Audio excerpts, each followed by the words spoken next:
ഇസ്രായേലിനെ മോശ നയിച്ചതുപോലെ മിശിഹാനാഥൻ നമ്മെ നയിക്കും യാത്ര. ഇസ്രായേലിനെ മോശ നയിച്ചതുപോലെ മിശിഹാനാഥൻ നമ്മെ നയിക്കും യാത്ര. മരുഭൂച്ചൂടിൽ തളരും മനസ്സുകളിൽ സ്നേഹത്തെളിനീർ പെയ്തിറങ്ങും യാത്ര.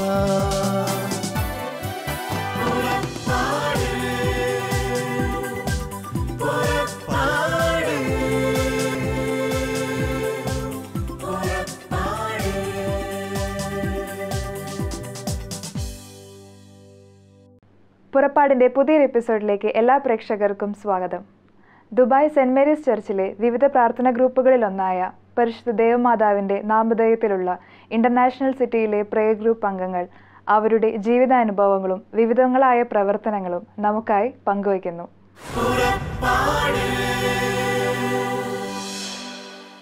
പ്രാർത്ഥനാ അനുഭവത്തെയും തങ്ങളുടെ ഗ്രൂപ്പിൻ്റെ പ്രവർത്തനങ്ങളെയും ദൈവം തങ്ങളെ ഈ മരുഭൂമിയിൽ നയിക്കുന്ന അവസ്ഥകളെയും എല്ലാം പങ്കുവയ്ക്കുന്നതിനായി ദുബായ് സെൻറ് മേരീസ് ചർച്ചിൻ്റെ കീഴിലുള്ള international prayer group, international city എന്ന് പറയുന്ന പ്രദേശത്തുള്ള പ്രയർ ഗ്രൂപ്പ് അംഗങ്ങൾ, അവരുടെ ഗ്രൂപ്പിൻ്റെ പേര് തന്നെ സെൻറ് മേരീസ് എന്ന് തന്നെയാണ്. മാതാവിൻ്റെ നാമധേയത്തിൽ അവർ ഒന്നിച്ചുകൂടുന്നു, അവർ പ്രാർത്ഥിക്കുന്നു, അവരുടെ ജീവിതത്തിലെ പരിശുദ്ധ അമ്മയോടും സഭയോടുമുള്ള സ്നേഹത്തെ വളർത്തുന്നു, പുതിയ തലമുറയ്ക്ക് പറഞ്ഞു കൊടുക്കുന്നു. ആ അനുഭവങ്ങളെല്ലാം ഷെയർ ചെയ്യുന്നതിന് വേണ്ടി നമ്മോടൊപ്പം ആയിരിക്കുന്നത് ഇന്ന് ഈ പ്രയർ ഗ്രൂപ്പിലെ അംഗങ്ങൾ ഓരോരുത്തരുമാണ്. അവരെ നമുക്കെല്ലാവർക്കും സ്നേഹത്തോടെ സ്വാഗതം ചെയ്യാം. സ്വാഗതം. ജോയി എന്നാണ് സഹോദരൻ്റെ പേര്. ഇപ്പോൾ ഇൻ്റർനാഷണൽ സിറ്റി പ്രയർ ഗ്രൂപ്പിൻ്റെ കോർഡിനേറ്ററാണ്. ആദ്യമേ തന്നെ നാട്, കുടുംബാംഗങ്ങൾ എല്ലാവരും ഒന്ന് ഇൻട്രൊഡ്യൂസ് ചെയ്യും. എൻ്റെ പേര് ജോയ് പുലിക്കൂടൻ. ജീവിത പങ്കാളി ജോബി ജോയ്. എനിക്ക് 2 മക്കളാണുള്ളത്. മൂത്ത കുട്ടിയുടെ പേര് ജസ്ലിൻ ജോയ്, രണ്ടാമത്തെ ആൾ ജെറാൾഡ് ജോയ്. എൻ്റെ നാട് എന്ന് പറയുന്നത് തൃശ്ശൂർ ജില്ലയിൽ ഇരിഞ്ഞാലക്കുട ഡയസിസിലെ ചേലൂർ എന്ന പ്രദേശത്താണ് ഞാൻ ജനിച്ചതും വളർന്നതൊക്കെ. തുടർന്ന് ഞാൻ ജോലിക്ക് വേണ്ടി ബോംബെയിലേക്ക് പോയി, അവിടെ സെറ്റിലായി. അവിടെ നിന്നാണ് ഞാൻ വിവാഹം കഴിച്ചത്. ഇപ്പോൾ ബോംബെയിലാണ് ഞാൻ സെറ്റിൽ ചെയ്തിരിക്കുന്നത്. ഓക്കെ. മാതാപിതാക്കന്മാരൊക്കെ ഇപ്പം എവിടെയാണ്? മാതാപിതാക്കന്മാർ ഇപ്പോൾ ജീവിച്ചിരിപ്പില്ല. അവർ നാട്ടിൽ തന്നെയായിരുന്നു. സഹോദരങ്ങളൊക്കെ നാട്ടിൽ തന്നെയാണ്. ഒരു സഹോദരിയുണ്ട്, 2 സഹോദരന്മാരുണ്ട്. അവരൊക്കെ ഇപ്പം നാട്ടിൽ സെറ്റിൽഡായി. ഓക്കെ. എൻ്റെ ചോദ്യം, ബോംബെയിൽ നിന്ന് ഈ ദുബായിയുടെ ഒരു അന്തരീക്ഷത്തിൽ പ്രാർത്ഥിക്കുന്നത് പോലെ അവിടെ പ്രാർത്ഥനാ ഗ്രൂപ്പുകളോ അതുപോലെ തന്നെ ഈ പ്രാർത്ഥനയിൽ നമ്മളെ ചേർത്ത് നിർത്തുന്ന സംവിധാനങ്ങൾ എന്തെങ്കിലുമൊക്കെ ഉണ്ടായിരുന്നു? അവിടെ ഞാൻ ഉണ്ടായിരുന്ന സമയത്ത് പ്രാർത്ഥനാ ഗ്രൂപ്പുകൾ നിലവിലുണ്ടായിരുന്നില്ല. നമ്മുടെ അവിടുത്തെ കല്യാൺ ഡയസിസ് നിലവിൽ വന്നതിന് ശേഷം ചെറിയ ചെറിയ ഇടവക എന്ന് പറയാൻ പറ്റില്ല, എങ്കിലും പ്രയർ ഗ്രൂപ്പ്സുമായിട്ടുണ്ടായിരുന്നു. അവിടെയാണ് നമുക്ക് ആഴ്ചയിൽ ഒരു ദിവസം വിശുദ്ധ ബലി മറ്റു കാര്യങ്ങളൊക്കെ വിശ്വാസികൾക്ക് വേണ്ടി നടന്നു വന്നിരുന്നത്. അതിൻ്റെ ഭാഗമായിട്ട് ആ സമയങ്ങളിലൊക്കെ എനിക്ക് പ്രവർത്തിക്കാൻ കഴിഞ്ഞിട്ടുണ്ട്. അവിടുത്തെ എല്ലാ പ്രവർത്തനങ്ങളിലും സജീവമായി തന്നെ പങ്കെടുക്കാൻ എനിക്ക് സാധിച്ചിട്ടുണ്ട്. ഓക്കെ. ബോംബെയിൽ നമ്മുടെ അവിടുത്തെ പ്രവർത്തനങ്ങൾ, സഭയുടെ പ്രവർത്തനങ്ങൾ ഒരു വാക്കിലൊന്ന് പറയാമോ? ബോംബെയിലെ സഭയുടെ പ്രവർത്തനങ്ങൾ എന്ന് പറയുമ്പോൾ പ്രത്യേകിച്ച് നമ്മുടെ കുർബാന ആഴ്ചകളിൽ ഒരു ദിവസം മാത്രമേ ഉള്ളൂ. ഏത് സഭയാണ് അവിടെ പ്രവർത്തിക്കുന്നത് ഇപ്പോൾ? നമ്മുടെ സീറോ മലബാറിന്റെ കല്യാൺ ഡയസിസ് അവിടെ സ്ഥാപിതമായല്ലോ. അപ്പോൾ അതിന്റെ കീഴിലുള്ള നിരവധിയായ ഇടവകകളുണ്ട്, ചെറിയ ചെറിയ സമൂഹങ്ങൾ. അപ്പോൾ ചില സ്ഥലങ്ങളിലൊക്കെ നമ്മൾ അവിടുത്തെ ലാറ്റിൻ പള്ളിയാണ് ഉപയോഗിക്കുന്നത് നമ്മുടെ ഈ സീറോ മലബാറിന്റെ കുർബാനയ്ക്ക് വേണ്ടിയിട്ട്.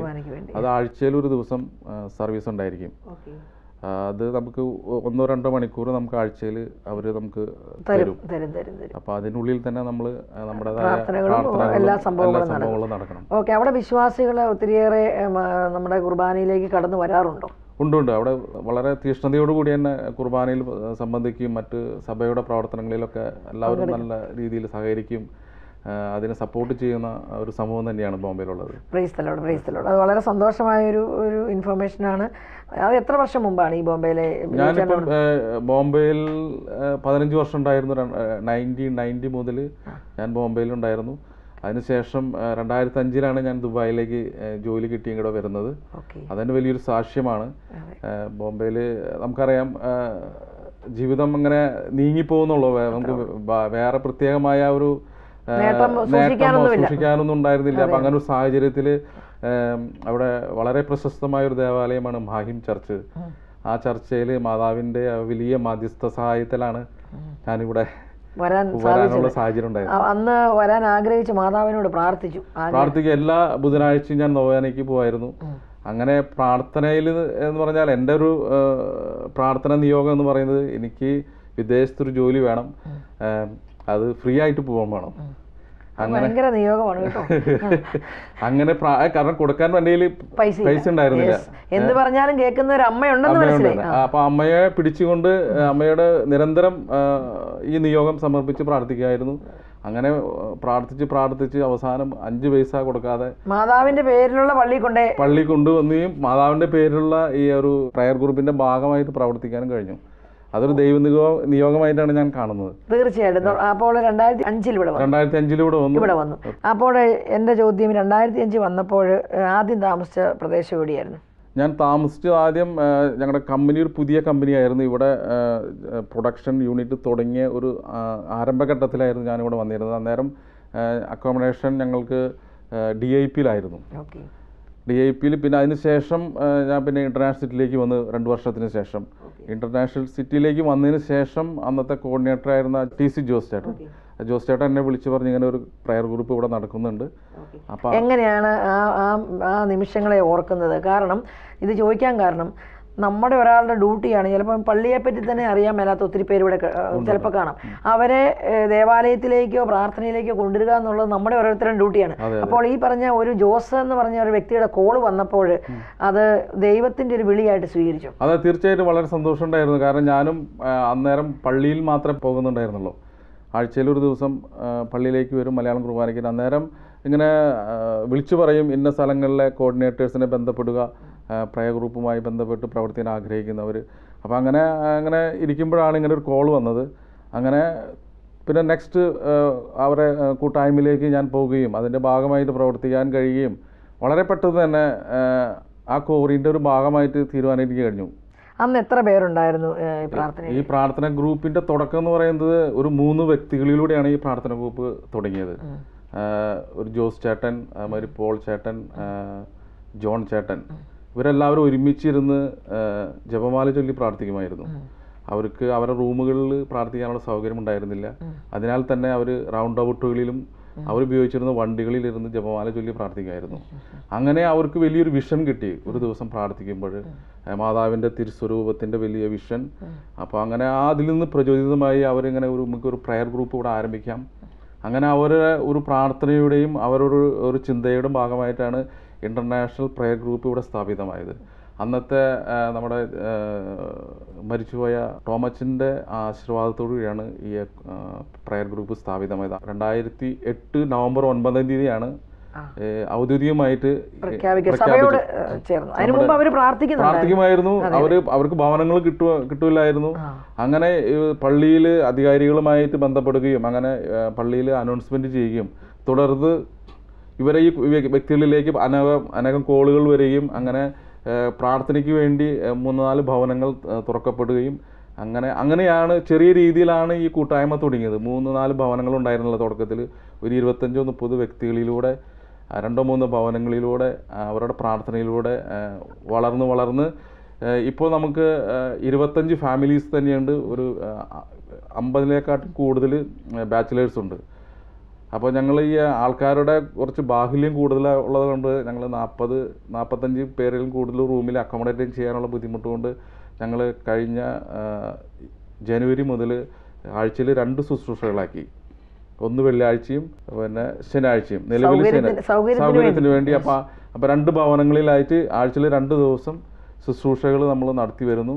അതുപോലെ തന്നെ മിനിസ്ട്രികൾ എല്ലാം നമ്മുടെ സഭ തന്നിരിക്കുന്ന എല്ലാ മിനിസ്ട്രികളും അവിടെ ആക്റ്റീവ് അല്ലേ? എല്ലാ മിനിസ്ട്രികളും 8 മിനിസ്ട്രികൾ തന്നിട്ടുണ്ട്. എല്ലാ മിനിസ്ട്രികളും വളരെ ആക്റ്റീവായിട്ട് നമ്മുടെ സഭയോട് ചേർന്നുകൊണ്ട് തന്നെ പ്രവർത്തിക്കുന്നു. അവരുടെ നിർദ്ദേശാനുസരണം അവർ തരുന്ന മാർഗ്ഗനിർദ്ദേശങ്ങൾ അനുസരിച്ച് തന്നെ പ്രവർത്തിക്കുന്നു. ഞങ്ങൾക്ക് എല്ലാ ബുധനാഴ്ചയും ഇന്റർസെഷൻ പ്രയർ ഉണ്ട്, മധ്യസ്ഥ പ്രാർത്ഥന. അതാണ് ഞങ്ങളുടെ മെയിൻ പില്ലർ എന്ന് പറയുന്നത്. അതെ, അപ്പോൾ മധ്യസ്ഥ പ്രാർത്ഥനയിലൂടെ ലഭിക്കുന്ന ആ ഊർജം, അതാണ് ഈ ഞങ്ങളുടെ പ്രവർത്തനത്തിന്റെ ശക്തി. അപ്പോൾ അത് വലിയ ഒരു പ്രാധാന്യമുള്ളൊരു മധ്യസ്ഥ പ്രാർത്ഥനയുടെ അംഗങ്ങൾ നമ്മുടെ ഈ ഗ്രൂപ്പിൽ ഇപ്പോൾ അനുഭവം ഷെയർ ചെയ്യാൻ വേണ്ടിയുണ്ട്. ഇവിടെയുണ്ട്. അപ്പോൾ അവരതിനെപ്പറ്റി കൂടുതൽ എല്ലാ മിനിസ്ട്രിയുടെയും പ്രവർത്തനങ്ങൾ ശക്തമായിട്ട് പോകുമ്പോൾ നമുക്ക് ഒരുപക്ഷെ ഷാലോം ടി വിയിൽ ഇപ്പോൾ ലോകത്തിൻ്റെ പല ഭാഗത്തിരുന്ന് കാണുന്നവർക്ക് ഇതിൻ്റെ വ്യക്തമായ ഒരു ഐഡിയ മനസ്സിലാകുന്നതിന് വേണ്ടി നമുക്ക് എല്ലാ തിങ്കളാഴ്ച ദിവസങ്ങളിലും സെൻറ്റ് മേരീസ് ദേവാലയത്തിൽ എല്ലാ സമൂഹങ്ങളിലും എല്ലാ പ്രദേശത്തുള്ള സമൂഹങ്ങളും ഒന്ന് ചേർന്ന് മൺഡേ പ്രെയർ 7:30 തുടങ്ങി ഒരു 9-9:15 വരെയുള്ള സമയത്ത് ആരാധനയോടും വചനത്തോടും പ്രൈസ് ആൻഡ് വർഷിപ്പോടും കൂടി ശുശ്രൂഷ എല്ലാ ആഴ്ചയിലും നടക്കുന്നു. അതുകൂടാതെ മാസത്തിൽ 1 വെള്ളിയാഴ്ച ഫാസ്റ്റിംഗ് പ്രെയർ ഉപവസിച്ച് ഇവിടുത്തെ ജനങ്ങളെല്ലാവരും കൂടെ അതൊരു 10,000-2,500-3,000-ത്തിനൊക്കെ മുകളിൽ ചിലപ്പോൾ ആൾക്കാർ വരുന്ന പ്രെയറാണ്. മരുഭൂമിയിൽ എല്ലാ പ്രദേശത്തും ഇവിടുന്ന് മാത്രമല്ല മറ്റ് എമിറേറ്റുകളിൽ നിന്ന് പോലും ഈ ഫാസ്റ്റിംഗ് പ്രെയറിലേക്ക് നല്ല വചനപ്രഘോഷണവും നല്ല ഗാനങ്ങളും നല്ല പ്രൈസ് ആൻഡ് വർഷിപ്പും ആരാധനയെല്ലാം നടക്കുന്ന ഈ ശുശ്രൂഷയിലേക്ക് വരാറുണ്ട്. ഇത് രണ്ടും കൂടാതെ ശാന്തമായി ഇരുന്ന് സമാധാനത്തിൽ അതാത് പ്രദേശങ്ങൾക്ക് വേണ്ടി ഈ രാജ്യത്തിന് വേണ്ടിയും ലോകത്തിന് വേണ്ടിയും മധ്യസ്ഥം പ്രാർത്ഥിക്കുകയും വചനം പഠിക്കുകയൊക്കെ ചെയ്യുന്ന ശുശ്രൂഷകളാണ് ഓരോ ഗ്രൂപ്പിലേക്ക് സഭ നൽകിയിരിക്കുന്നത്. അതിലെ ഒരു ഗ്രൂപ്പിൻ്റെ അനുഭവമാണ് ഇപ്പോൾ ഇവർ നിങ്ങൾ ഷെയർ ചെയ്യുന്നത്. ഇനി എനിക്ക് ചോദിക്കാനുള്ളത്, ഗ്രൂപ്പുകൾ പ്രവർത്തിക്കുമ്പോഴും അതുപോലെ തന്നെ പ്രത്യേകിച്ച് ക്രിസ്റ്റീന് കുഞ്ഞുങ്ങളെയൊക്കെ നിങ്ങൾ ഒന്നിച്ച് ചേർക്കാൻ വേണ്ടി ശ്രമിക്കുന്നുണ്ട്, എനിക്ക് നന്നായിട്ട് അറിയാം. അപ്പോൾ ഈ ഗ്രൂപ്പുകളിലൂടെ എല്ലാം പോകുമ്പോൾ നിങ്ങൾക്ക് ഈ ജോലിയുടെ ഇടയ്ക്ക് ഇവിടെ എല്ലാവരും ജോലിക്കാരാണ്, ജോലി ചെയ്താലേ നമുക്ക് ജീവിക്കാൻ പറ്റും. ജോലി സമയമെന്ന് പറഞ്ഞു കഴിഞ്ഞാൽ ഒരു നല്ല ശതമാനവും രാവിലെ 7-8 കയറിയാൽ വൈകിട്ട് 8 വരെയൊക്കെ ചിലപ്പോൾ നമുക്ക് ജോലിയുണ്ട്. ഇത് കഴിഞ്ഞ് നിങ്ങൾ എങ്ങനെയാണ് ഈ ഗ്രൂപ്പുകളെ ചേർക്കാനും അവരെ മൊബിലൈസേഷനും അവരുടെ പ്രാർത്ഥനയ്ക്ക് പ്രത്യേകിച്ച് മധ്യസ്ഥ പ്രാർത്ഥനയ്ക്കൊക്കെ പിറ്റേ ദിവസം ജോലിക്ക് പോകണം, ഇതിന് വേണ്ടി എന്താണ് നിങ്ങളുടെ പ്രാർത്ഥനാ ശക്തി? ഫസ്റ്റ് ഓഫ് ഓൾ എന്ന് പറയുമ്പോൾ നമ്മുടെ ജീവിതക്രമം തന്നെ ഒന്ന് നമ്മൾ ഓർഗനൈസ് ചെയ്യണം. നമ്മുടെ ടൈം മാനേജ്മെൻറ്റ്, നമ്മൾ ജോലിക്ക് പോകുന്നു, അതിനുശേഷം നമ്മൾക്ക് കൂട്ടായ്മയുടെ പ്രവർത്തനങ്ങളുമായിട്ട് ഒത്തുചേർന്ന് പോകാനായിട്ട് നമ്മൾ സ്വയം തന്നെ നമ്മൾ അതിനെ ഓർഗനൈസ് ചെയ്യുമ്പോൾ ഇതിനെല്ലാം, കാരണം നമ്മൾ ദൈവത്തിന് വേണ്ടിയാണ്, നമ്മുടെ കേന്ദ്രബിന്ദു നമ്മുടെ ജീസസാണ്. ജീസസിന് കേന്ദ്രീകരിച്ച് നമ്മൾ പ്രവർത്തിക്കുമ്പോൾ നമുക്കെല്ലാം വന്നു ചേരുന്നതാണ് എൻ്റെ വിശ്വാസം. ഓരോ മെമ്പേഴ്സും ആ ഒരു സ്പിരിറ്റിലാണ് നമ്മുടെ കൂട്ടായ്മയുടെ പ്രവർത്തനങ്ങളെ സമീപിക്കുന്നത്. എല്ലാവരും ജോലി കഴിഞ്ഞ് തങ്ങളുടേതായ ഉത്തരവാദിത്തങ്ങൾ മാറ്റിവെക്കാതെ തന്നെ അതും കൂടി ചെയ്തുകൊണ്ട് പ്രാർത്ഥന കൂട്ടായ്മയ്ക്ക് വേണ്ടി സമയം കണ്ടെത്തി പ്രാർത്ഥനയിൽ വരുന്നു, ഭവനങ്ങൾ ഒരുക്കുന്നു, പ്രാർത്ഥനയ്ക്ക് വേണ്ടി ആൾക്കാരെ ക്ഷണിക്കുന്നു. തന്നെയുമല്ല, ഏതെങ്കിലും രീതിയിൽ എത്തിപ്പെടാൻ പറ്റാത്ത ആൾക്കാരെ വാഹന സൗകര്യം അത് ഏർപ്പെടുത്തി കൊടുക്കുന്നു, ശുശ്രൂഷകരെ കണ്ടെത്തുന്നു. ഈ ജോലിയെല്ലാം ഈ ഞങ്ങളുടെ ഔദ്യോഗിക ജോലികൾക്ക് ഒപ്പം തന്നെ കൊണ്ടുപോകാനായിട്ട് ഞങ്ങൾക്ക് സാധിക്കുന്നു. അതിൻ്റേതായ വലിയ കൃപ ഞങ്ങൾക്ക് ദൈവത്തിൽ നിന്ന് എപ്പോഴും നമുക്ക് ലഭിക്കും. അതിനേക്കാൾ ഉപരി ചോദിച്ചേട്ടാ ഒരു സംഭവം കൂടെ ഉണ്ട്. നമ്മുടെ തലമുറ ഇത് കണ്ടാ പഠിക്കുന്നത്. അപ്പനും അമ്മയും ദൈവത്തെ വിളിക്കാൻ വേണ്ടി പോകുന്നത് മക്കൾ കാണുന്നുണ്ട്. അതിനൊരു വലിയ അവർക്ക് നൽകുന്നൊരു വലിയ മാതൃക കൂടി അതിൻ്റെ അകത്തുണ്ട്. അതിന് സർവശക്തനായ ദൈവം നിങ്ങളെ അനുഗ്രഹിക്കട്ടെ. അതോടൊപ്പം ഇത് കാണുന്ന വ്യക്തിത്വങ്ങൾ ഈ പ്രായത്തിലൊക്കെ ഉള്ളവർക്ക് ഒരുപക്ഷെ എവിടെ നിന്നും ഏത് ജോലിക്കിടയ്ക്കും ക്രിസ്തുവിൻ്റെ സാക്ഷിയാകാമെന്നാണ് നിങ്ങൾ പറഞ്ഞു വരുന്നതിൻ്റെ അർത്ഥമല്ലേ? Price the Lord. അടുത്ത ആളിലേക്ക് വരികയാണ് ഞാൻ. തോമസ് ബ്രദറിലേക്ക് വരുന്നു. ആദ്യകാലം തുടങ്ങി ഈ പ്രെയർ ഗ്രൂപ്പിലുള്ള വ്യക്തി എന്നുള്ള നിലയ്ക്കും അനുഭവങ്ങളിലൂടെയും ദൈവം മരുഭൂമിയിൽ വഴി നടത്തിയ അവസ്ഥകളിലൂടെയൊക്കെ ഒന്ന് കടന്നു പോകും. എൻ്റെ പേര് KJ തോമസ്. കഴിഞ്ഞ 20 വർഷമായിട്ട് ഇവിടെ ദുബായിൽ ജോലി ചെയ്യുന്നു. എൻ്റെ ജീവിത പങ്കാളി മേരിക്കുട്ടി കാളിയാർ സെൻറ്റ് റീത്താസ് ഇടവകയിൽപ്പെട്ട പേനപ്പാട്ടുപടി കുടുംബത്തിൽ നിന്ന് വന്നിട്ടുള്ളതാണ്. ആദ്യം ജോലി ഉണ്ടായിരുന്ന ജോലിയെല്ലാം മാറ്റിവെച്ച് കുടുംബജീവിതത്തിന് വേണ്ടി ഇപ്പോൾ വീട്ടമ്മയായിട്ട് കഴിഞ്ഞുകൂടുന്നു. പള്ളിയിലെ ഇടവകയിലുള്ള പ്രെയർ ഗ്രൂപ്പിൽ വളരെ സജീവമാണ്. 2 ആൺമക്കൾ. മൂത്തയാൾ അലസ്കെ തോമസ്. ഞാൻ ജോലി ചെയ്യുന്ന അതേ യൂറോപ്യൻ കമ്പനിയിൽ തന്നെ എഞ്ചിനീയറായിട്ട് ജോലി ചെയ്യുന്നു. ഇവിടെ ജീസസ് യൂത്തിൽ വളരെ സജീവമാണ്. രണ്ടാമത്തെ ആൾ ചാൾസ് കെ തോമസ്. എഞ്ചിനീയറിംഗ് കോഴ്സും എക്സാമിനേഷനും കഴിഞ്ഞ് ഇപ്പോൾ റിസൾട്ടിനായിട്ട് കാത്തിരിക്കുന്നു. ഇടവകയിലുള്ള KCYമിൽ വളരെ സജീവമാണ്. പിന്നെ എൻ്റെ അമ്മച്ചി 84 വയസ്സുള്ള ത്രേസ്യാമ്മ ജോസഫ്. കുറച്ച് ആരോഗ്യ പ്രശ്നങ്ങളൊക്കെ ഉണ്ട്, എങ്കിലും ഇടവക ദേവാലയത്തിൽ ദിവ്യബലിക്ക് വേണ്ടി പോകുന്നുണ്ട്. എറണാകുളം അങ്കമാലി അതിരൂപതയിൽപ്പെട്ട കലയത്തുംകുന്ന് സെൻറ്റ് ആൻ്റണീസ് ദേവാലയമാണ് ഞങ്ങളുടെ ഇടവക ദേവാലയം. ആ ദേവാലയത്തിനോട് ഏറ്റവും ചേർന്നിരിക്കുന്ന ഭവനങ്ങളിൽപ്പെട്ട ഒന്നാണ് എൻ്റെ കക്കുഴി ഭവനം. ഈ പ്രാർത്ഥനാ ഗ്രൂപ്പുകളിലേക്ക് പോകാനോ അല്ലെ പ്രാർത്ഥിക്കാനോ അല്ലെങ്കിൽ ഇങ്ങനെ ഒരു പ്രെയർ ഗ്രൂപ്പ് കരിസ്മാറ്റിക് പ്രാർത്ഥനയൊക്കെ എൻ്റെ ജീവിതത്തിൽ ഒന്നുകൂടെ ദൈവത്തെ സ്തുതിക്കാൻ ആവശ്യമുണ്ടെന്നൊക്കെ തോന്നുന്നത് എങ്ങനെയാണ്? ഞാനിവിടെ ആദ്യമേ വരുന്നത് 96 ഡിസംബറിലാണ് വരുന്നത്. അന്ന് വളരെ ബുദ്ധിമുട്ടുള്ള സാഹചര്യത്തിൽ നിന്നാണ് വരുന്നത്. കടം കയറി മുടിഞ്ഞ് അവിടുന്ന് രക്ഷയില്ല വന്നപ്പം ഇങ്ങോട്ട് നമ്മുടെ ഒരു സഹോദരൻ എടുത്തുന്ന ഒരു വിസിറ്റ് വിസ പോലെ, അന്നൊരു ആ വിസയുടെ പേര് പറയണത് വേറെ ഏതോ ഒരു ഫ്രീ വിസ എന്നെന്താ പറയുക, കുറേ കാശൊക്കെ മുടക്കിയാണ് വന്നത്. ഒരു രക്ഷയുമില്ല. അന്ന് ഈ ട്രാൻസ്ഫർ കിട്ടാനൊക്കെ വിഷമമുള്ള സമയമാണ്. ഞാൻ നേരെ നാട്ടിൽ ചെയ്യുന്ന പോലെ തന്നെ സെൻറ്റ് മേരീസിലേക്ക് വന്നു. ആ ഗ്രോട്ടോയുടെ മുമ്പിൽ മുട്ടുകുത്തി നിന്ന് പ്രാർത്ഥിക്കും. പല ഇൻ്റർവ്യൂവിനും പോയി, പലയിടത്തും പോയി. എൻ്റെ വിസയുടെ കാര്യം തീരാറായി. അതിന് കറക്റ്റ് ഒരാഴ്ചയുള്ളപ്പോൾ 3 കമ്പനിയിൽ നിന്ന് ഒന്നിച്ച് വിളി വന്നു. എൻ്റെ മുറിയിൽ കാര്യമായ വിശ്വാസമൊന്നുമില്ല. ഞാൻ ഹോർലാൻഡ്സിൽ ആദ്യമേ താമസിച്ചു, അൽഷാബിനടുത്ത്. ഒരു വിശ്വാസമില്ലാത്തൊരു വരെയും പ്രൈസലോട് പറഞ്ഞു എന്നുള്ളതാണ് ഈ 3 ഇൻ്റർവ്യൂ വന്നു. അതിൽ കുറച്ച് ബെറ്ററായിട്ടുള്ള ഞാൻ തിരഞ്ഞെടുത്തു. അതൊരു 5-6 മാസം കഴിഞ്ഞു അത് പോയി. പിന്നെ രണ്ടാമത് ആ കമ്പനി തന്നെ വരേണ്ടത്. എങ്ങനെയായാലും വന്ന കാലം മുതൽ സെൻറ്റ് മേരീസ് ദേവാലയത്തിൻ്റെ ആ ചുറ്റുമതിലിനകത്തുമായിട്ടുള്ള ബന്ധം ആണ് എന്നെ ഈ നിലയിൽ ഇന്നും ഇവിടെ പിടിച്ചു നിർത്തുന്നത്. ഇന്ന് വരെയും അത് ഞാൻ മുടക്കിയിട്ടില്ല. ആ വന്ന കാലം മുതൽ പള്ളിയിൽ ചെറിയ ചെറിയ രീതിയിലുള്ള ശുശ്രൂഷകളിൽ ഞാൻ ബന്ധപ്പെടുന്നുണ്ട്. ഒരു 10-13 വർഷക്കാലം അവിടെ എല്ലാ കമ്മ്യൂണിറ്റിയിലും ചേർന്ന്, ഇംഗ്ലീഷ് കമ്മ്യൂണിറ്റിയും മലയാളം കമ്മ്യൂണിറ്റിയും ചേർന്ന വോളണ്ടിയർ ആയിരുന്നു. ഇപ്പോൾ കഴിഞ്ഞ ഒരു 7 വർഷത്തിലേറെയായിട്ട് ദൈവകൃപയാൽ കർത്താവിൻ്റെ തിരുശരീരം എടുക്കാൻ തികച്ചും അയോഗ്യനായ എന്നെ കർത്താവ് യോഗ്യതയാക്കി വിളിച്ച് ആ തിരുശരീരം എടുത്ത് മറ്റുള്ളവരുമായിട്ട് ഞാൻ പങ്കുവയ്ക്കുന്നുണ്ട്. അതുപോലെ തന്നെ പ്രയർ ഗ്രൂപ്പുകളുമായിട്ട് ബന്ധപ്പെട്ട് വന്ന കാലത്ത് സത്വ പ്രയർ ഗ്രൂപ്പിലായിരുന്നു.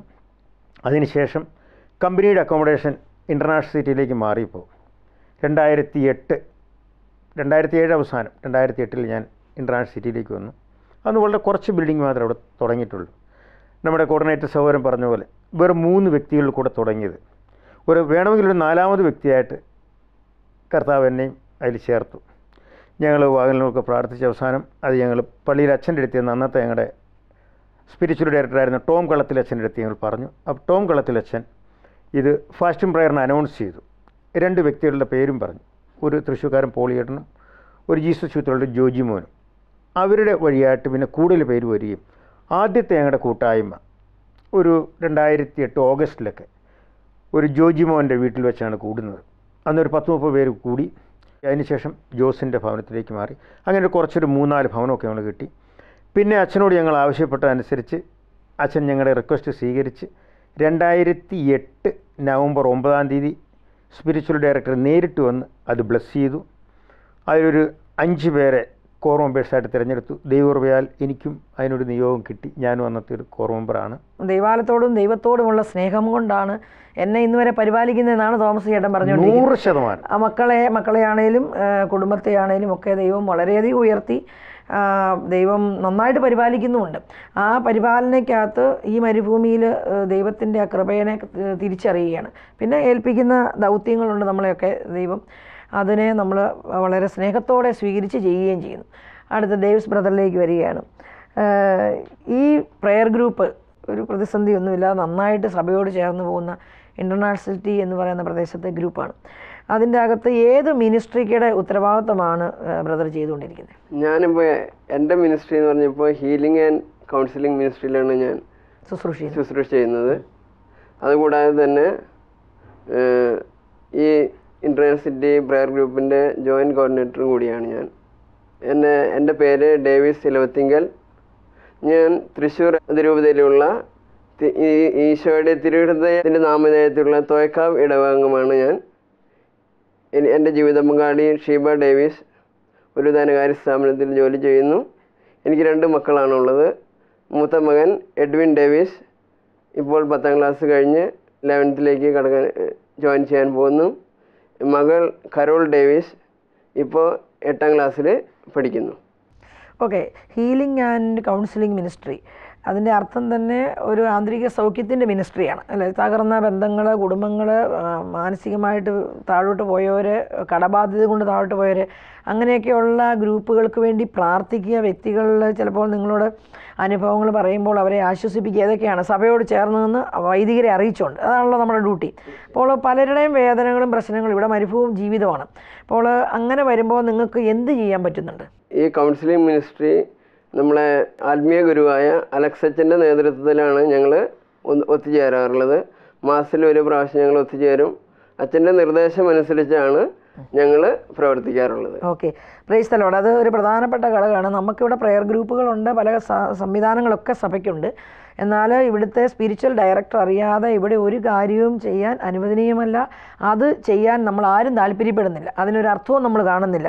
അത് ലോകത്തിൻ്റെ എവിടെയാണേലും ഒരു അപ്പസ്തോലികമായ സഭയുടെ അധികാരത്തിൻ്റെ കീഴിൽ സഭയോട് ചേർന്ന് ചെയ്യുന്നതിന് മാത്രമാണ് അതിൻ്റേതായ ഒരു 100% പെർഫെക്ഷൻ ഉണ്ടാകുക. കാരണം നാളെ ഒരു പ്രതിസന്ധി വരാതെ അത് വൈദികരുടെ ഐഡിയയിൽ പോകുമ്പോൾ അതിന് തീരുമാനം ഉണ്ടാകുമെന്നാണ് നമ്മൾ പറയുന്നത് അല്ലേ. തീർച്ചയായിട്ടും ജോയിച്ചേട്ടനോട് ഞാൻ തിരിച്ചു വരികയാണ്. എൻ്റെ ചോദ്യം, നമ്മൾ ഈ 8 മിനിസ്ട്രികളുടെ പ്രവർത്തനങ്ങൾ നടക്കുന്നു. ഇതൊക്കെ നമ്മുടെ ജീവിതത്തിൻ്റെ ഒരു ഭാഗമായി മാറിയിരിക്കുകയാണ്. നമുക്ക് ഒരു പക്ഷേ നാട്ടിലെ നമ്മുടെ കുടുംബാംഗങ്ങളെക്കാളും അല്ലെങ്കിൽ നമ്മുടെ നാട്ടിലുള്ള സുഹൃത്തുക്കളെക്കാളൊക്കെ സ്ട്രോങ് ആയിട്ട് പ്രശ്നങ്ങൾ വന്നാലും വേദന വന്നാലും ഈ ഗ്രൂപ്പിലേക്ക് പോകാതിരിക്കാൻ പറ്റില്ല, അല്ലെ അവരോടൊന്ന് പറഞ്ഞേ പറ്റൂ. അത്രയേറെ ആഴമായ ബന്ധം നിങ്ങളുടെ ഗ്രൂപ്പിലുണ്ടോ? അങ്ങനത്തെ അനുഭവങ്ങൾ ഷെയർ ചെയ്യാറുണ്ടോ? അങ്ങനെ നിങ്ങളോട് ഷെയർ ചെയ്യുമ്പോൾ വലിയ അത്ഭുതങ്ങൾ കണ്ട അനുഭവങ്ങളുണ്ടോ? തീർച്ചയായിട്ടും ഉണ്ട്. ഇപ്പോൾ റീസെൻ്റിലായിട്ട് തന്നെ വലിയൊരു അത്ഭുതം ഞങ്ങളുടെ കൂട്ടായ്മയിൽ നടന്നു. ഞങ്ങളുടെ കൂട്ടായ്മയിൽ വളരെയധികം ആക്റ്റീവായിട്ട് എല്ലാ ശുശ്രൂഷകളിലും സംബന്ധിക്കുന്ന ഒരു കുടുംബമാണ്. അപ്പോൾ ആ കുടുംബത്തിൻ്റെ ഒരു രോഗാവസ്ഥയിലുണ്ടായ അത്ഭുതകരമായ ഒരു വിടുതലിനെ പറ്റിയാണ് ഞാനിവിടെ സാക്ഷ്യപ്പെടുത്താനായിട്ട് ആഗ്രഹിക്കുന്നത്. അദ്ദേഹത്തിൻ്റെ ഒരു ചേട്ടൻ്റെ വൈഫിന് ഒരു ട്യൂമർ ബാധിച്ച് ഇവിടെ പല ഡോക്ടേഴ്സിനും കണ്ടു. പലരും പല രീതിയിലുള്ള നിർദ്ദേശങ്ങൾ തന്നു. സർജറി വേണമെന്ന് പറഞ്ഞു. അങ്ങനെ ഒരു ചെറിയൊരു സർജറി ഇവിടെ നടത്തിയിട്ട് പിന്നെ വീണ്ടും അതിൻ്റെ ക്യൂറാവാത്ത സ്ഥിതി വന്നു. അപ്പോൾ ഞങ്ങളോട് എല്ലാവരോടും പ്രാർത്ഥിക്കാനുള്ള നിർദ്ദേശം എല്ലാവർക്കും ഞങ്ങൾ കൊടുത്തു. എല്ലാവരും ഈ നിയോഗം സമർപ്പിച്ചുകൊണ്ട്. അതിന് ഒരു ഇടയ്ക്ക് കാര്യം ചോദിച്ചോട്ടെ, അപ്പം ഈ പ്രാർത്ഥന പെട്ടെന്നൊരു അർജൻറ്റ് വന്നാൽ നിങ്ങൾ എങ്ങനെയാണ് മറ്റുള്ളവരിലേക്ക് അത് അറിയിക്കുക? പെട്ടെന്നൊരു അത്യാവശ്യ പ്രാർത്ഥനാ നിയോഗം വന്നു, എങ്ങനെ അറിയിക്കും? ഞങ്ങൾ വാട്സപ്പ് ഗ്രൂപ്പ് ഉണ്ട്. ഓക്കെ, വാട്സപ്പ് ഗ്രൂപ്പിൽ ഞങ്ങൾ ഈ പ്രയർ റിക്വസ്റ്റുകൾ അപ്പോൾ തന്നെ ഞങ്ങൾ സർക്കുലേറ്റ് ചെയ്യും. അപ്പോൾ എല്ലാവരും തന്നെ, പിന്നെ ഞങ്ങൾക്ക് അവിടെ മധ്യസ്ഥ പ്രാർത്ഥിക്കാൻ ഒരു ടീമുണ്ട്. അപ്പോൾ ഞങ്ങൾ എന്തെങ്കിലും പ്രത്യേകമായ എമർജൻസി കേസുകൾ, അങ്ങനെ പ്രാർത്ഥന നിയോഗങ്ങൾ വരുമ്പോൾ നമ്മൾ ഇവരുമായിട്ട് ഷെയർ ചെയ്തിട്ട് അവർ ഒരുമിച്ച് ഒരേ സമയത്ത് പ്രാർത്ഥിക്കും. അപ്പോഴാണ് ശരിക്കും അതിൻ്റെ ഒരു റിസൾട്ട് വരിക. അപ്പോൾ ഈ ഒരു കേസ് പറയുമ്പോൾ ഞങ്ങളെല്ലാവരും പ്രാർത്ഥിക്കുമായിരുന്നു. അങ്ങനെ അവർ നാട്ടിൽ പോയി വീണ്ടും കൺസൾട്ട് ചെയ്തു ഡോക്ടേഴ്സായിട്ട്. അപ്പോൾ പിന്നെ അവർ ധ്യാനം കൂടി നാട്ടിൽ നിന്നിട്ട്, അപ്പോൾ അതിൻ്റെയൊക്കെ അടിസ്ഥാനത്തിൽ അവർക്കുണ്ടായ ഒരു ബോധ്യം, ആ ധ്യാനക്കുരുക്കന്മാരൊക്കെ നൽകിയ ബോധ്യത്തിൻ്റെ അടിസ്ഥാനത്തിൽ അവർ വീണ്ടും എന്താ പറയുക ഡോക്ടേഴ്സുമായി ബന്ധപ്പെട്ട് അവർ സർജറിക്ക് നിർദ്ദേശിച്ചെങ്കിലും അതൊന്നും ചെയ്യാതെ തന്നെ വീണ്ടും ടെസ്റ്റ് നടത്തി. ഫൈനലായിട്ടൊരു ടെസ്റ്റും കൂടി നടത്തി. അച്ഛന്മാരുടെ നിർദ്ദേശം പ്രകാരം നിങ്ങളൊന്നും കൂടി ടെസ്റ്റ് ചെയ്ത് നോക്കൂ. അങ്ങനെ ടെസ്റ്റ് ചെയ്തപ്പോൾ അവർക്ക് കംപ്ലീറ്റ് അത് നെഗറ്റീവായിട്ടൊരു റിസൾട്ട് കിട്ടിയത്. കാരണം ഇനിയിപ്പം അത് ഓപ്പറേഷനിലേക്ക് പോകേണ്ട, കംപ്ലീറ്റ്ലി അത് ക്യൂറായി, ഇതിനെപ്പറ്റി ചിന്തിക്കേണ്ട എന്നുള്ള റിപ്പോർട്ട് കിട്ടിയത്. അപ്പോൾ അത് വലിയൊരു സാക്ഷ്യമാണ്. ഈ കഴിഞ്ഞ ആഴ്ചയിൽ നടന്നൊരു സംഭവമാണ്. അപ്പോൾ ഇതിന് മുൻപും ഒരുപാട് സാക്ഷ്യങ്ങൾ പലർക്കും പല രീതിയിലും അപകടങ്ങളിൽ നിന്ന് രക്ഷപ്പെട്ട സംഭവങ്ങളുണ്ടായിട്ടുണ്ട്. അതുപോലെ തന്നെ രോഗാവസ്ഥകളിൽ നിന്ന് വിടുതൽ നൽകിയിട്ടുണ്ട്. പലർക്കും സാമ്പത്തികമായ പല തകർച്ചകളിൽ നിന്നും മോചനം കിട്ടിയിട്ടുണ്ട്. അപ്പോൾ ഒരുപാട് ദൈവത്തിൻ്റെ ഇടപെടലുകൾ നേരിട്ട് കണ്ടിട്ട് അനുഭവിച്ചിട്ടുള്ള വ്യക്തികളുണ്ട്, കുടുംബങ്ങളുണ്ട്. അപ്പോൾ അതൊക്കെ ഞങ്ങളുടെ കൂട്ടായ പ്രാർത്ഥനയുടെ ഒരു ഫലമാണെന്നാണ് ഞങ്ങളിപ്പോഴും ഉറച്ചു വിശ്വസിക്കുന്നത്. തീർച്ചയായിട്ടും അപ്പസ്തോല പ്രവർത്തനത്തിൽ നമുക്ക് വ്യക്തമായിട്ടറിയാം, സഭ വളരുന്ന അങ്ങനെയാണല്ലോ. അപ്പസ്തോലന്മാർ ഒന്നിച്ച് ചേർന്ന് ഒരു മനസ്സോടെ എന്നാണ്. അവിടെ ഒരു വലിയ പ്രാധാന്യമുണ്ട്. നിങ്ങൾ പ്രാർത്ഥിക്കുമ്പോൾ നിങ്ങൾ ഒരു മനസ്സാണ്. ഇൻ്റർനാഷണൽ സിറ്റി എന്ന് പറയുന്ന പ്രയർ ഗ്രൂപ്പ് ഒറ്റ മനസ്സാകുക ഇന്ന വ്യക്തിക്ക് വേണ്ടി. ആ സമയത്ത് ദൈവത്തിന് ആ പ്രാർത്ഥനയിൽ ഇറങ്ങി വന്ന് അതിനെ സ്വീകരിക്കാതിരിക്കാൻ പറ്റില്ല. അപ്പം ഞാൻ എൻ്റെ ഒരു ചോദ്യം, നമുക്ക് നാട്ടിലോ നമ്മുടെ സഹോദരങ്ങളിലോ ഒക്കെ പലരെയും നമുക്ക് കാണാൻ പറ്റുന്നില്ല. അവരെവിടെയൊക്കെയാണ്, നമ്മളിൽ നിന്ന് കുറച്ചേറെ ദൂരെയാണ്. പക്ഷെ നമ്മുടെ കൂട്ടും സഹോദരങ്ങളും ബന്ധങ്ങളും എല്ലാം ഇവിടെയാണ്. ഇവരോട് നമുക്കൊരു വിഷമമുണ്ടെങ്കിൽ പറയാം, അതുപോലെ സന്തോഷം വന്നാൽ പങ്കുപറയാം. ആ പ്രെയർ ഗ്രൂപ്പിലേക്ക് ശനിയാഴ്ച അല്ലെങ്കിൽ വെള്ളിയാഴ്ച പോകാതിരിക്കാൻ പറ്റില്ല എന്നുള്ളൊരു അവസ്ഥ നിങ്ങളുടെ ഹൃദയത്തിലുണ്ടോ? തീർച്ചയായിട്ടും അത് അതിലേക്കാണ് വരണേ. ഇപ്പോൾ സാറ്റർഡേ ഒരു ദിവസം അല്ലെങ്കിൽ ഫ്രൈഡേ ഉണ്ടെങ്കിൽ, പ്രയർ ഉണ്ടെങ്കിൽ ആ സമയത്ത് നമ്മൾ പോയില്ലെങ്കിൽ നമുക്ക് വലിയൊരു അസ്വസ്ഥതയാണ്. ഒരു പക്ഷേ സാറ്റർഡേ ദിവസം നമ്മൾ ഫ്രീ ആണെങ്കിലും ഇന്ന് പോകണ്ടെന്ന് വിചാരിച്ചാലും ആ സമയമാകുമ്പോഴേക്കും നമ്മൾ അവിടെ എത്തിയിരിക്കും. എത്തിയതിന് ശേഷം നമ്മൾ തിരിച്ചു വരുമ്പോഴാണ് ഇന്ന് പോയിരുന്നില്ലെങ്കിൽ കുറേ നഷ്ടപ്പെട്ടേനെന്നുള്ളൊരു ചിന്ത നമ്മളിലേക്ക് വരും. അപ്പോൾ അതാണ് ആ പ്രാർത്ഥനയുടെ വലിയ ഒരു എന്താ പറയുക ശക്തി. അപ്പോൾ അതുകൊണ്ട് നമ്മൾ ഒരിക്കലും പ്രയർ നമ്മൾ മിസ്സാക്കാൻ ഇഷ്ടപ്പെടുന്നില്ല. ജോലി കഴിഞ്ഞ് ശനിയാഴ്ച ദിവസം എല്ലാവരും ഒന്നു ചേർന്ന് സ്നേഹത്തിന്റെയും ഐക്യത്തിന്റെയും കൂട്ടായ്മയാണ്. അതെ, സ്നേഹ കൂട്ടായ്മയാണ് ഞങ്ങളുടെ പ്രയർ ഗ്രൂപ്പ് എന്ന് പറയുന്നത്.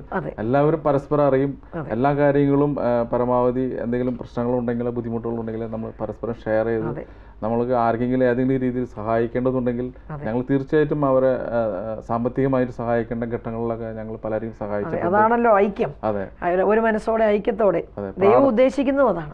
അതെ. ഒത്തിരിയേറെ പ്രാർത്ഥിക്കുകയും പ്രവർത്തിക്കുകയും ചെയ്യുന്ന അനേകർക്ക് മാതൃകയായി നിങ്ങൾ മാറട്ടെ എന്ന്. ജോയി ചേട്ടനോട് ഒരു കാര്യം കൂടെ പറയാനുണ്ട്. ചർച്ച് കൊയറിലെ ഒരു അംഗം കൂടിയാണല്ലോ. അപ്പോൾ ഒരു ആ കൊയറിനോട് ചേർന്ന് നിൽക്കുമ്പോൾ അതിൻ്റെതായ ഒരു സന്തോഷം, ദേവാലയത്തിന്റെ ഗാന ശുശ്രൂഷയിൽ അതിന് ദൈവം അനുഗ്രഹിച്ചതിനെ അവർക്ക് നന്ദി പറയുകയാണ് അല്ലേ? ആ പാട്ട് ഏതെങ്കിലും ഒരു പാട്ടിൻ്റെ ഒരു നാലിലെ. എനിക്ക് മാതാവിനോട് വലിയ ഭക്തിയും ആദരവുള്ളതാണ്. ഞങ്ങളുടെ കൂട്ടായ്മയുടെ പേര് സെൻറ്റ് മേരീസ് എന്നാണ്, നമ്മുടെ ഇടവകയുടെ പേര് സെൻറ്റ് മേരീസ് എന്നാണ്. അപ്പോൾ മാതാവിൻ്റെ ഒരു ഗാനം ഞാൻ 4 വരി പാടാൻ ശ്രമിക്കാം. വിമലേ അംബികേ നിന്നുടെ സവിതേ അഭയം തേടി വരുന്നു ഞാൻ, എന്നുടെ യാചന യാചനയെല്ലാം കൈക്കൊള്ളണമേ തായേ നീ, കൈക്കൊള്ളണമേ തായേ നീ. വളരെ നന്നായിരുന്നു. ദേവാലയത്തോടും ദൈവഗാനങ്ങളോടും എല്ലാം ചേർന്ന് മക്കൾക്കും സമൂഹത്തിനുമെല്ലാം അനേകം പേർക്ക് ഇതൊക്കെ ഒരു മാതൃകയാകാൻ വേണ്ടി നിങ്ങളുടെ ജീവിതമൊക്കെ സഹായിക്കട്ടെ എന്ന് ഞാൻ പ്രാർത്ഥിക്കുകയാണ്. ദൈവം അനേകരെ ഇതിൽ ഈ എപ്പിസോഡ് കാണുമ്പോൾ സഭയോടും കൂദാശകളോടും പ്രാർത്ഥനാ കൂട്ടായ്മയോടും ഒരു മനസ്സോടുള്ള പ്രാർത്ഥനയുടെ ശക്തിയോടുമെല്ലാം സ്നേഹമുള്ളവരാക്കി മാറ്റട്ടെ എന്ന് പ്രാർത്ഥിച്ചുകൊണ്ട് ആമേൻ.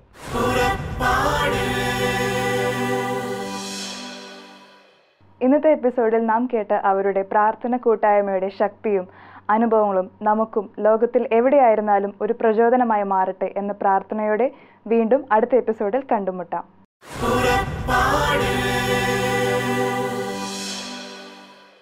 ഈ പ്രോഗ്രാമിനെ കുറിച്ചുള്ള നിങ്ങളുടെ വിലയേറിയ അഭിപ്രായങ്ങളും നിർദ്ദേശങ്ങളും ഇമെയിലിലൂടെ ഞങ്ങളെ അറിയിക്കുക. purappadu.uae@gmail.com. പരിശുദ്ധാത്മവരങ്ങളാലെന്നും ഹൃദയത്തിനകതാരു നിറയ്ക്കും യാത്ര.